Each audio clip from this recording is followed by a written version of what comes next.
Meus queridos irmãos, a paz do Senhor, mais uma vez retornamos com uma pequena porção da palavra de Deus para nós meditarmos. Mas está feito na segunda carta que Paulo escreve aos Tessalonicenses, capítulo de número 5, os versículos de número 16 até o versículo de número 22, que estão escritos nesta versão, desta maneira: regozijai-vos sempre, orai sem cessar. Em tudo dai graças, porque esta é a vontade de Deus em Cristo Jesus para convosco.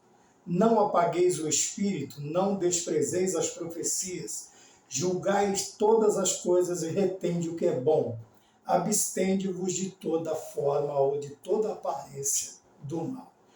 Meus queridos irmãos, em rápidas palavras, Paulo apresenta um resumo das virtudes cristãs.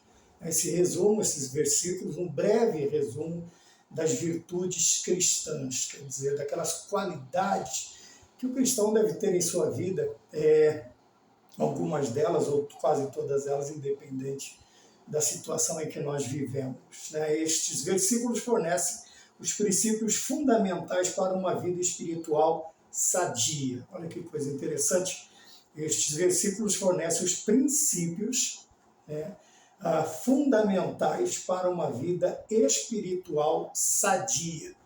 Princípios, ensinos, aquilo tudo que nós precisamos aprender, ter em nossa vida, conviver em nossa vida, praticar em nossa vida, não são os princípios, são os ditos, os ensinamentos que a Bíblia nos dá, que a Bíblia nos apresenta. E como está escrito aqui na introdução, breves, porque você vai ver que todos os versículos são bem curtos, são versículos rápidos, para que nós, apesar desta distinção, em poucas palavras nos versículos, nos apresentam aí princípios fundamentais, quer dizer, que deve existir, que tem que existir na vida do cristão para que ele tenha uma vida sadia, uma vida espiritual sadia. O sadio aqui está em contrapartida da vida daqueles cristãos que vivem uma vida doente, uma vida à parte, distinta destas virtudes, destas qualidades que faz com que a vida do crente seja melhor. A vida cristã ela não é tão fácil, Nós temos todos os grandes inimigos do cristão, nós temos aí cada dia os seus ataques são mais intensos, são mais concisos, eles vêm com mais força, e nós precisamos estar sempre lembrando. E eu achei interessante, meditando hoje na palavra do Senhor, me lembrei logo cedo sobre algumas coisas que nós precisamos ter em nossa vida, e eu gostaria de transmitir agora, neste momento. Começando aqui pelo versículo de número 16, ele diz: regozijai-vos sempre. Ora, a alegria ela é apropriada na vida do cristão em todos os momentos da vida do cristão, não somente nos momentos bons, nos momentos favoráveis, mas principalmente nós conhecemos um cristão de verdade quando as adversidades, quando os problemas, quando as lutas vêm ou aumentam na vida deste crente, e ele continua apresentando esta virtude, a virtude do regozijo, da alegria, da satisfação em servir o Senhor. Notamos que um cristão, que um crente, que um servo de Deus, que um cristão, vamos evitar a palavra crente, ele vive realmente uma vida espiritual sadia a partir do momento em que a alegria, o regozijo, ele independe das circunstâncias, não é circunstancial, mas ele constantemente está feliz na presença do Senhor. E esta felicidade ela pode ser estampada no rosto através de um sorriso ou não, mas a sua conduta, o seu se conduzir nesta vida tem que ser uma condução de fé. Enquanto a maioria murmura, enquanto a maioria reclama, o cristão sincero, o cristão que teme a Deus, o cristão que tem em sua vida esta virtude, ele estará sempre regozijando, ele estará sempre se alegrando, ele estará sempre apresentando uma vida distinta dos demais. A sua vida não é uma vida de murmuração, de reclamação, não é uma vida de lamúrias, mas uma vida sempre confiando na presença de Deus. Para não ficar muito extenso, no segundo versículo, versículo 17, ele diz: orai sem cessar. Essa questão de orar sem cessar não são meras repetições, não são vãs repetições, não é uma oração, não é quase uma reza, não, de maneira alguma. Veja bem, ele diz aqui, mas a primeira coisa é orar sem parar, quer dizer, orar sem parar. Orar sem parar quer dizer orar com o quê? Com persistência e com regularidade. A oração deve ser consistente, regular e deve ser o quê? Sem parar, sem parar. Isso quer dizer que constantemente, apesar, nós estamos em oração, Às vezes você vê um crente, às vezes você acha que ele está preocupado, ele está ansioso, ele está quieto, Não, ele simplesmente está orando. Nós podemos orar emitindo sons, palavras, nós podemos orar em silêncio, nós podemos orar dentro da nossa mente, orando com o coração. E Paulo ele diz assim, olha, orar sem cessar não é uma mera repetição, não são vãs repetições, não é uma reza, mas aqui eu tenho esta qualidade de ser persistente e de ser também regular, quer dizer, persistente, insistir naquilo que nós queremos, ou precisamos, ou buscamos, e com uma determinada regularidade. Não pode ser a oração na segunda e depois na sexta, não pode ser a oração na segunda, ainda que seja segunda, terça e quarta, não pode ser uma hora, vamos dizer assim, uma determinada hora da manhã e depois acabou, não. A Bíblia diz, aqui nós temos o ensino que diz, orai sem cessar. Obviamente o crente tem momentos, também principalmente os crentes que trabalham, ele tem um momento do seu trabalho, ele tem um momento do seu lazer, mas isso não nos impede de estar em oração, né? Como chamamos também espírito de oração, em espírito, orar em espírito, orar constantemente, persistentemente, ele diz aqui, regularmente. O crente deve ter esse costume de orar regularmente, quer dizer, ele vai separar, quando nós chamamos também do nosso devocional com Deus, ele vai escolher um período, um horário, e regularmente ele vai obedecer aquele planejamento e persistentemente ele vai fazer isso. Então vamos lá orar sem cessar, quer dizer, sem parar, com persistência e com regularidade. O crente deve ter o hábito de orar, quer dizer, falar com Deus, né? E outra coisa, a oração, ninguém vai te ensinar como orar. O único modelo que nós temos de oração que nos foi dado por Cristo, que chamamos de oração dominical ou do Pai Nosso. Ali o Senhor nos dá, obviamente que se nós formos orar aquela oração, como ela deve ser orada, nós vamos ficar horas aí orando, praticamente até dia orando, até você cumprir tudo que está escrito no Pai Nosso. Não é uma mera reza, né? Aquilo decorado de cabeça. Não, ali você tem a forma. Hoje nós temos muitas pessoas querendo nos ensinar, olha, não canta a oração da manhã, a oração da noite. Isso aqui é um particular, a oração é um particular do crente com Deus. Você não vai usar a palavra dos outros, o pedido dos outros. Você vai falar com Deus, independente, né? Deus também não está procurando palavras bonitas, não está procurando um vocabulário ilibado, uma forma de falar correta. Não, não é isso. Deus quer que você tenha intimidade com Ele.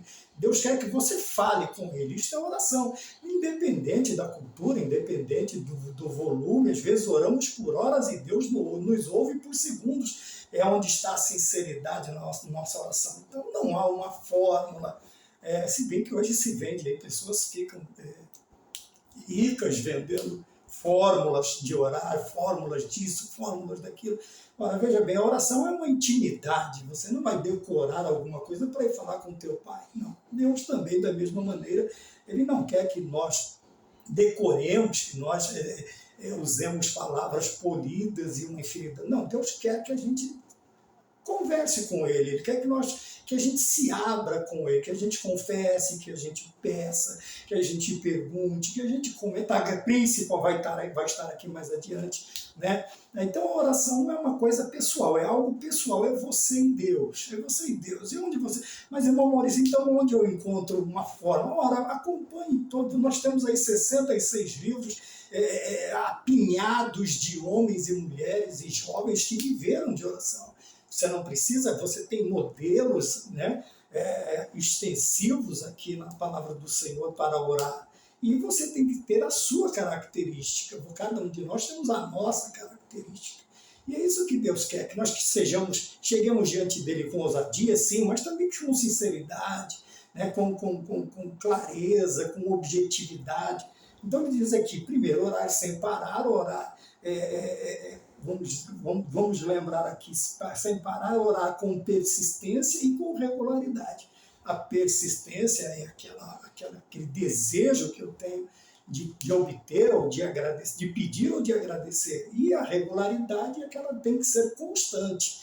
É uma regularidade. Né? Tem pessoas que têm que tomar remédio regularmente, não pode sair daquela hora, daquele momento, da quantidade de vezes por dia. A oração da mesma maneira, só que de uma forma espontânea. Né? No versículo de número 17, 18, ele diz, olha aqui, em tudo dai graças, porque esta é a vontade de Cristo Jesus para convosco. Vejam bem, em tudo dar graças quer dizer, o inverso do grato é o quê? Do ingrato. A ingratidão, né, diz aqui, a ingratidão é uma característica pessoal dos incrédulos. A ingratidão. Veja que a oração ela tem que ser sem parar, ela tem que ser constante e tem que ser também regular. Porém, não pode ser também só pedido, né? Não só pedido. Mas essa oração constante também da gratidão. Ele diz, em tudo nós devemos ser gratos a Deus. Em tudo dai graças. Por quê? Principalmente porque esta é a vontade de Deus em Cristo Jesus para conosco.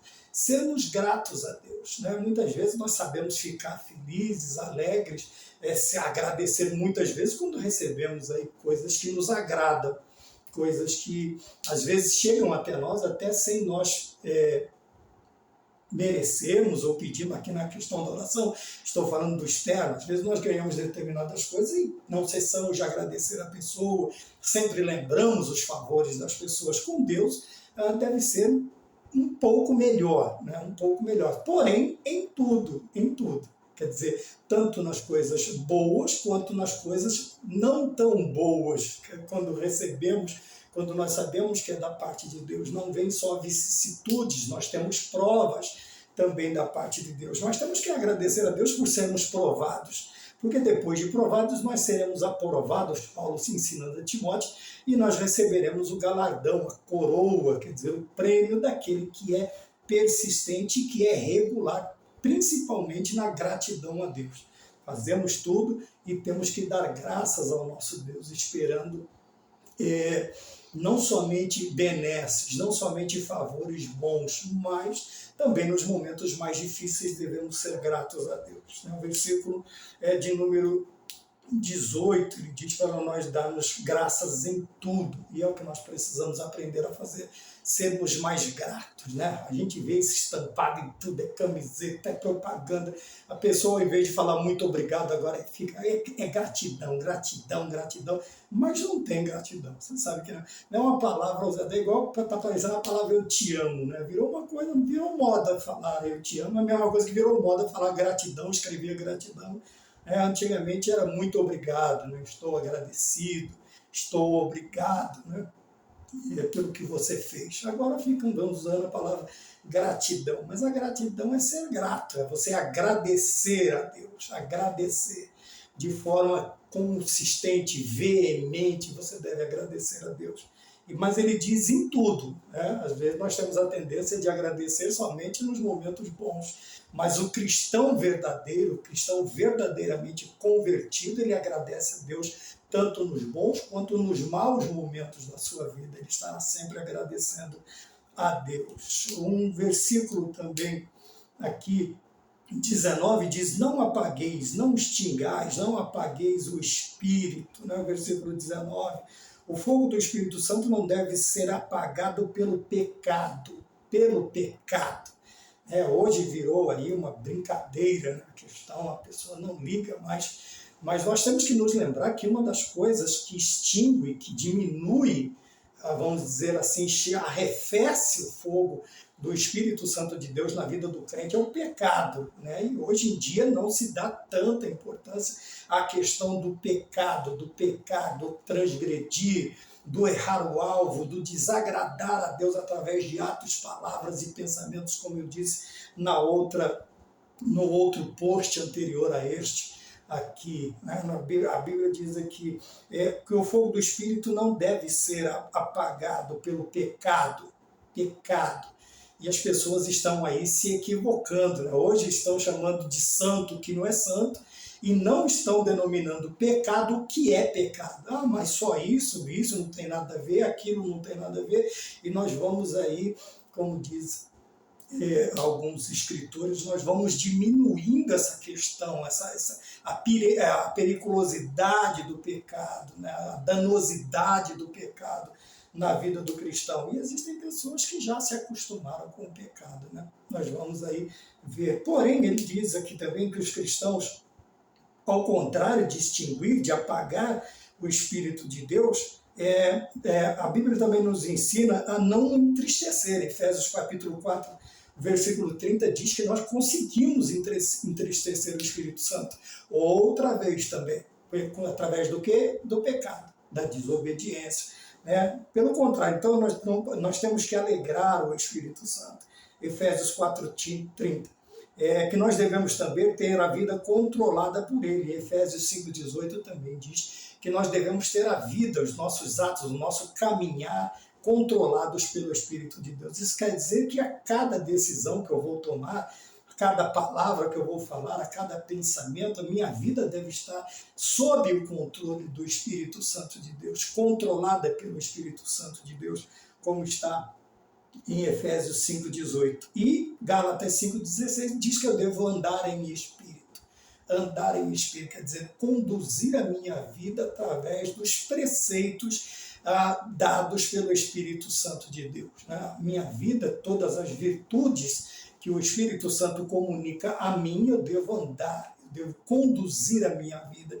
A minha vida deve ser norteada, baseada, controlada, ela deve ser de todas as maneiras, o Espírito Santo de Deus deve ser o controlador.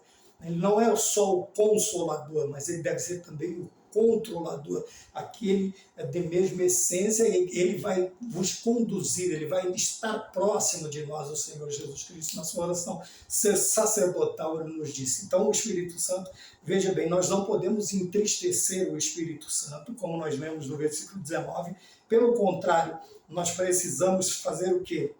Nós não podemos entristecer, Efésios 4:30, mas ter a vida controlada, Efésios 5:18, e andar nele, Gálatas 5:16. Veja bem, o nosso norteador, aquele que vai conduzindo, abrindo o caminho, mostrando o caminho, nos dando as respostas, a direção a seguir, é o Espírito Santo de Deus. E nós precisamos nos ater a isto.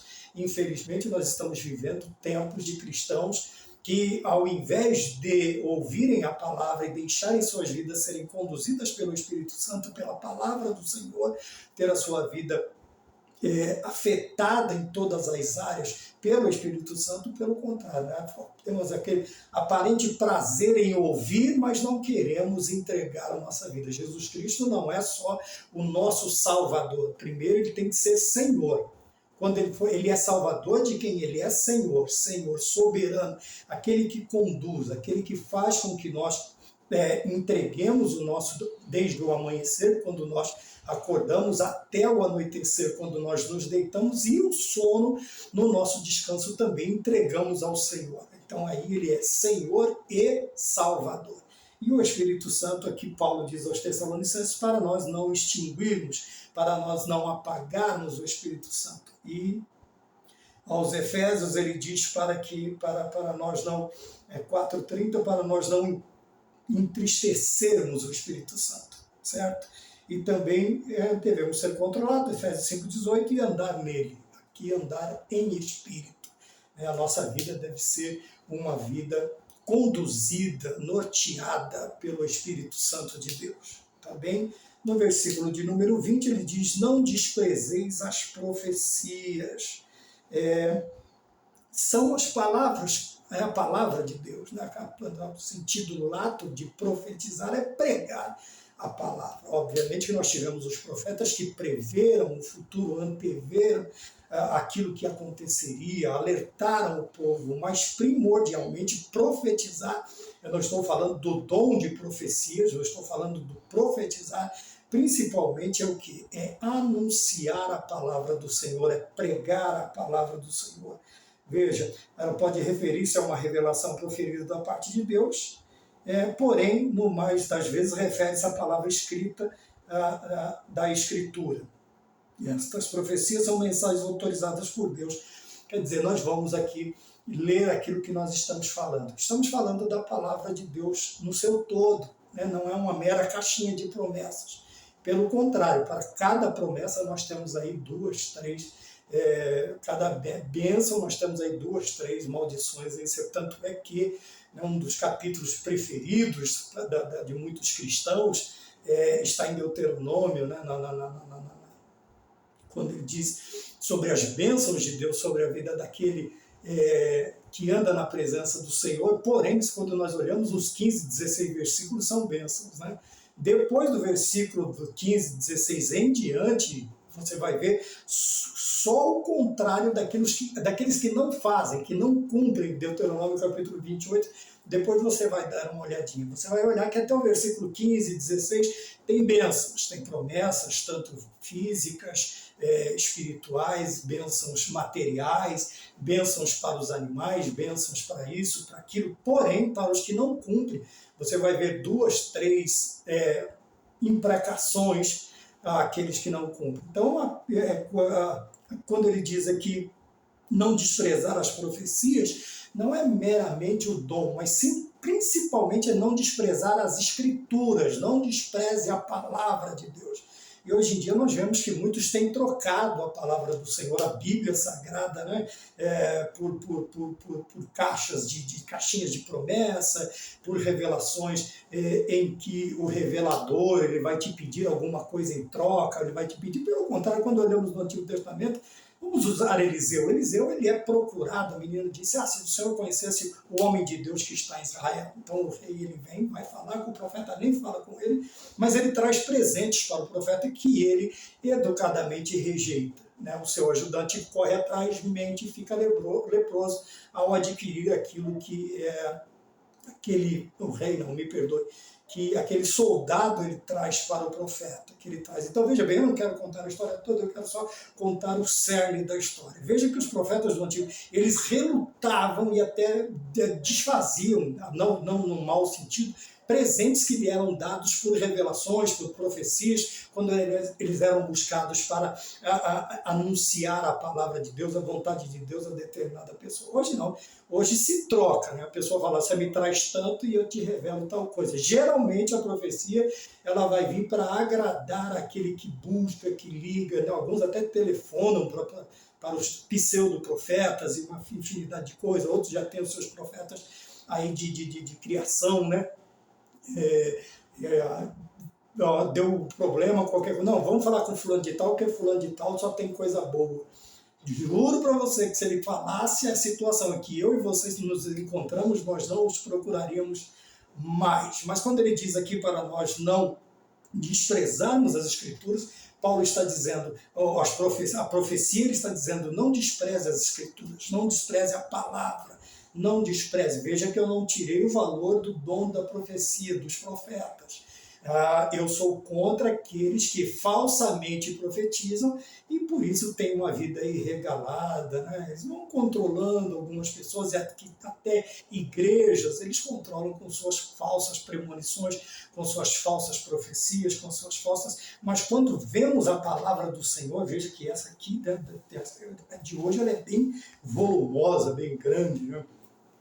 Quando nós desprezamos as Escrituras, que é o modo prioritário de Deus falar com os homens, obviamente Deus fala de outras maneiras, mas principalmente pela palavra, principalmente a palavra de Deus, nós estamos desprezando a profecia. No versículo de número 21, outra coisa interessante é que nós devemos julgar todas as coisas, veja, para examinar cuidadoso e discernente é uma resposta ao mandamento do versículo 20. O que é isto? Nós precisamos começar a examinar tudo que nós ouvimos. Examinar, cuidadoso, ele diz aqui, olha, cuidadoso e o que mais? E discernente, quer dizer, é um julgar cuidadoso e discernente, quer dizer, com cuidado e acuradamente, discernir. Discernir é uma prioridade, é uma virtude dos crentes maduros, dos crentes que têm já uma determinada maturidade espiritual. Porque a criança ela não discerne, ela não consegue distinguir, ela não consegue separar nada.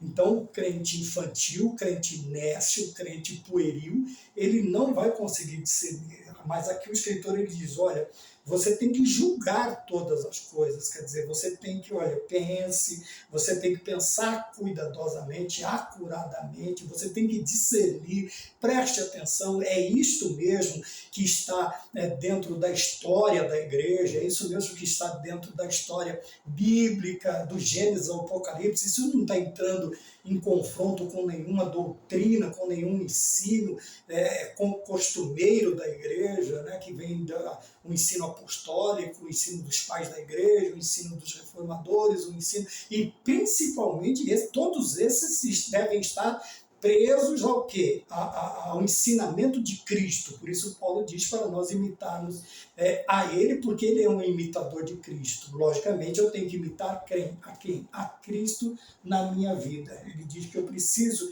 discernir estas coisas, principalmente, né, voltando no versículo 20, principalmente julgar as escrituras, não a escritura, não a profecia, mas ver, né, dar uma olhada para o fruto, né, da árvore, dar uma olhada para a árvore, dar uma olhada para a profecia, se não tem nenhuma heresia, se não, toda boa palavra ela vai me levar cada vez mais ao pé da cruz, adorar a Deus, adorar ao Senhor, entregar a minha vida a Cristo. A partir do momento que o ensinamento, seja de quem for, me leva a uma adoração antropocêntrica, me leva a uma adoração sem ter Cristo como alvo, não sendo uma adoração cristocêntrica, se o ensino, se a pregação, se a música, o que quer que seja que se me apresente como palavra de Deus, se ela não me leva, não me conduza mais aos pés da cruz, mais aos pés de Cristo, não me leva mais à presença de Deus, eu devo ficar meio ressabido, meio desconfiado, né, meio preocupado. Então ele diz aqui, olha, que nós devemos julgar cuidadosamente as coisas. A palavra proclamada, o que for bom, sim. E depois de julgar, obviamente, irmãos, nós vamos fazer uma colheita, né? E a colheita não dá para ser feita ali, ela tem que ser feita, então ela vai ser feita. Depois vai ser separado o razoável do não, o bom do ruim, o que serve, o que não serve, o mais apresentável para comércio, o que seja destinado à minha colheita, à minha plantação, à minha produção. E depois ele diz assim, depois que você analisar, você vai fazer o quê? Reter o que é bom. Reter o que é bom. Porque existem muitas coisas, nós vemos aí, somos bombardeados por mensagens, por ensinos, por pregações, por músicas, constantemente os nossos ouvidos são bombardeados por anúncios, por mensagens que querem nos induzir, que querem nos ensinar, alguns com pretexto de nos ensinar, porém quando nós começamos a comparar com o ensino de Cristo, tanto veterotestamentário quanto neotestamentário, nós precisamos nos preocupar com isso. Esse ensinamento está de acordo, essa pregação, essa música está de acordo com os ensinamentos do Antigo e do Novo Testamento.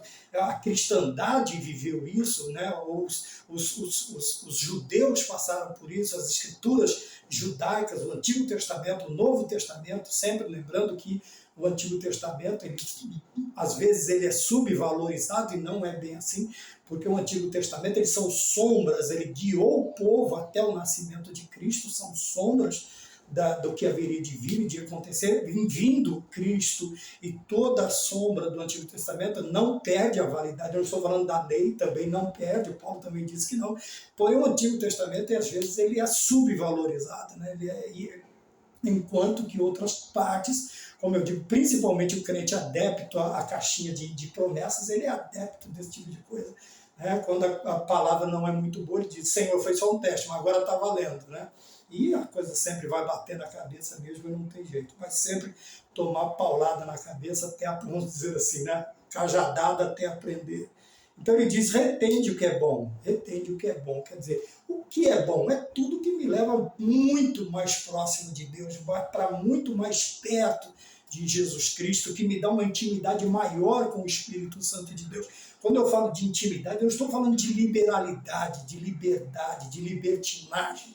Existem pessoas que passam este limite. Veja, quando eu digo de intimidade, é de ser mais amigo, de estar mais próximo, de ser mais filho de Deus, mais amigo de Cristo, mais amigo do Espírito Santo, toda aquela mensagem que me leva para mais perto de Deus, para mais, isso eu devo reter, independente, meus queridos irmãos, independente da placa A, B, C, D, independente disto, nós hoje em dia, infelizmente, a maioria é instruído a seguir as pessoas pela aparência, porque o terno é bonito, porque o corte de cabelo é bonito, porque o carro é bonito, porque o salário é grande.